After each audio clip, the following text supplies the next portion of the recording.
अस्सलाम वालेकुम। आज का हमारा नेक्स्ट वीडियो है।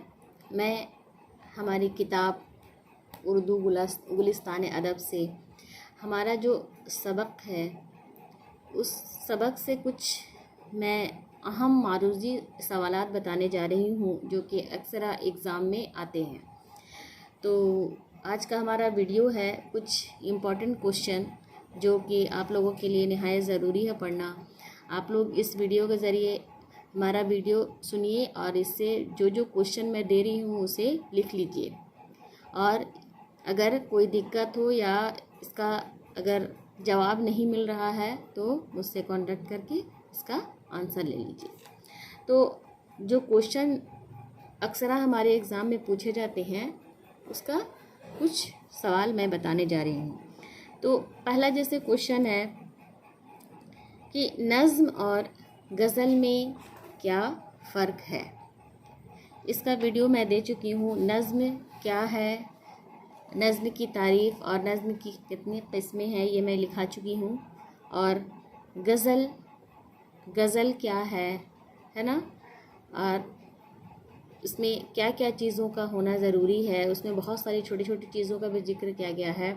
तो नज़्म और गज़ल में क्या फ़र्क है उसको एक एक पैराग्राफ में लिखना है। ये हमारा 2 नंबर या फिर 4 नंबर का क्वेश्चन आता है। इससे एक शॉर्ट क्वेश्चन आ सकता है, नज़्म के क्या मानी है ना, नज़्म के क्या मानी है। ये भी आपको उसी नोट से मिल जाएगा इसका आंसर। अब हमारा नेक्स्ट क्वेश्चन है, अगला क्वेश्चन, मतला, हुस्न मतला और मक्ता किसे कहते हैं। तीसरा क्वेश्चन, मतला ये इसका जवाब आप लोगों को गज़ल का जो नोट्स दी हूँ मैं उससे मिल जाएगा। गज़ल के पहले शेर को हम मतला कहते हैं, जिसका पहला और दूसरा जो मिसरे का हम काफ़िया होना ज़रूरी है। हुस्न मतला भी उसी में है, मक्ता भी उसी में है। मक्ता जिसमें शायर अपना तखल्लुस बयान करता है, एक मत्ते के बाद अगर दूसरा मतलब भी अगर आए तो उसे हुस्न मतला कहते हैं। और मक्ता जिसमें शायर अपना तखल्लुस यानी कि छोटा सा जिस शायर ने उस गज़ल को लिखा है, गज़ल के लास्ट लाइन में सबसे आखिरी मक्ता के बाद शेर को ख़त्म किया जाता है, यानी गज़ल को ख़त्म की जाती है। तो मतला, इससे क्वेश्चन और भी बहुत सारा आएगा कि मतला का शेर किसे कहते हैं, या आपके निसाब में शामिल कोई एक मतला का शेर दिखे तो आप लोग कोशिश कीजिएगा कि कोई भी गज़ल का एक मतला का शेर यानी गज़ल का पहला लाइन उसको याद कर लीजिए, और एक मक्ता का शेर जिसमें शायर देख लेना 4-5 गज़ल आप लोगों की किताब में दी हुई है, उसमें से कोई एक ऐसा शेर 2 लाइन का याद कर लेना आप लोग जिसमें शायर अपना छोटा सा नाम जिक्र किया हुआ हो या फिर अपने छोटे से नाम वो उसमें डाला है ना, तो उसको मक्ता का शेर कहते हैं। तो यहाँ पर क्वेश्चन मैंने जैसे कि बताया कि मतला और हुस्न मतला और मक्ता किसे कहते हैं, ये एक क्वेश्चन आ सकता है, या इससे मतला का शेर किसे कहते हैं, या आपके निसाब में शामिल कोई एक मतला का शेर लिखे, या मक्ता का शेर किसे कहते हैं, या क्वेश्चन दे देगा जिस शेर में शायर अपना तखल्लुस बयान करता है उसे क्या कहते हैं, किस तरह का शेर कहते हैं, तो उसे मक्ता का शेर।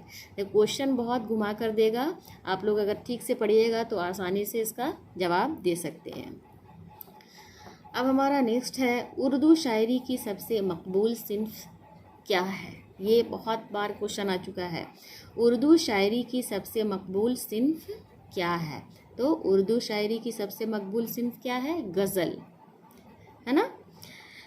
तो ये हुआ हमारा अभी तक जो मैं 3-4 क्वेश्चन 5 क्वेश्चन बताई हूँ ये सब निहायत ही अहम क्वेश्चन है, और आप लोग देख लीजिएगा एग्ज़ाम में इसमें से कम 2 या 3 क्वेश्चन इससे टच करेगा। मतला और मक्ता ये तो पूछता ही है हर साल, और नज़्म और गज़ल से भी क्वेश्चन पूछता है, तो आप लोग ये मान कर चलिए कि 2 या 3 क्वेश्चन इससे आएगा ही।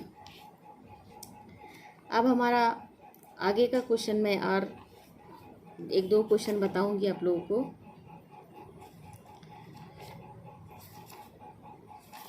कि जैसा कि हमने पहले आप लोगों को बता दिया था कि लास्ट में जो क्वेश्चन आता है, जो 10वां क्वेश्चन होता है, हमारे क्वेश्चन में जो लास्ट क्वेश्चन वो काफ़ी बड़ी होती है, मतलब ऑब्जेक्टिव नहीं बल्कि 10 नंबर का वो क्वेश्चन आता है, जो उसमें 2-3 तरह के क्वेश्चन देते हैं।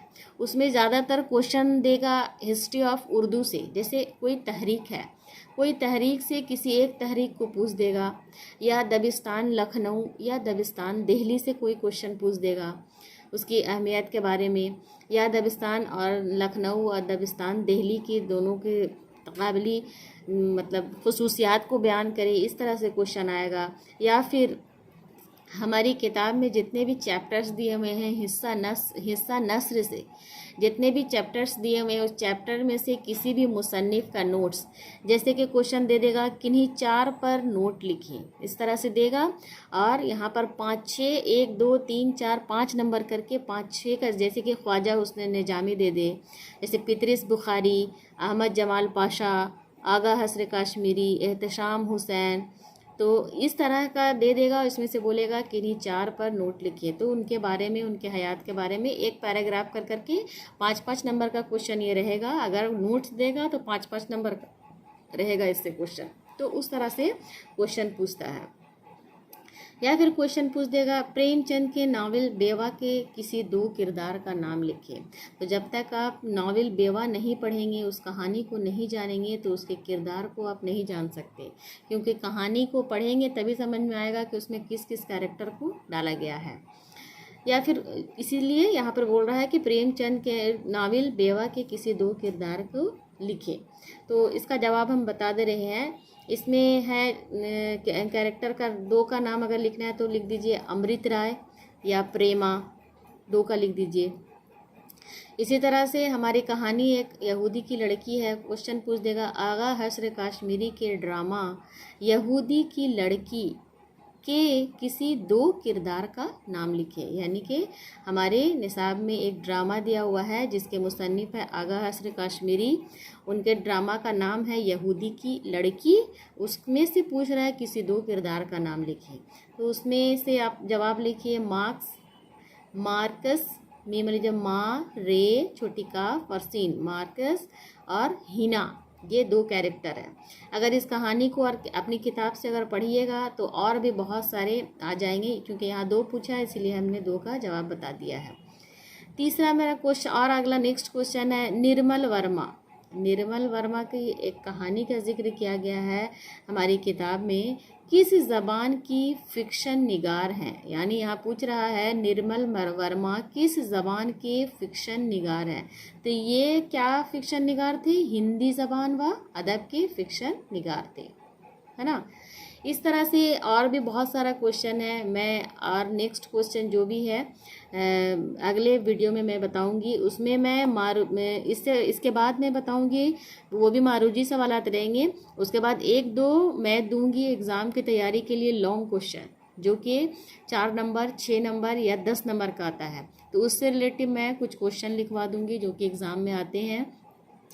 उसी के हिसाब से आप लोग एग्ज़ाम की तैयारी कीजिएगा, और अगर कुछ छूट जाए तो उसका मैं वीडियो बनाकर डालूंगी। शुक्रिया।